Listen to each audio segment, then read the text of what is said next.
દીવ ધોધલા તથા વણાબારના માછીમારોએ દીવ કલેક્ટરને આવેદનપત્ર આપીને વિરોધ દર્શાવ્યો હતો। જેતપુરના ટેક્સટાઇલ ઉદ્યોગના ઝેરી પાણી પોરબંદરના સમુદ્રમાં ઠાલવવાની યોજનાને રદ કરવા માટે વિરોધ કર્યો હતો।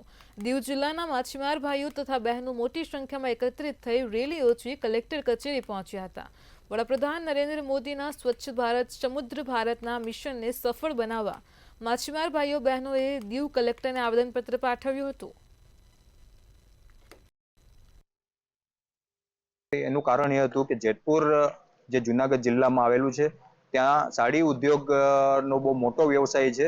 એ સાડી ઉદ્યોગમાં નું જે કેમિકલયુક્ત પાણી છે એ જેતપુરથી થઈ અને પોરબંદર સુધી પાઇપલાઇન દ્વારા સમુદ્રમાં ઠલવવામાં આવશે, જેનાથી સમુદ્ર કિનારે જે કોઈ માછલીઓ છે એ માછલીને બહુ મોટું નુકસાન થઈ જાય અને એ જો નુકસાન થાય તો અમારી રોજીરોટી ઉપર એની તરત જ બહુ મોટી ખરાબ અસર પડે એમ છે અને અમારી રોજગારી છીનવાઈ જાય એવા પૂરી તકો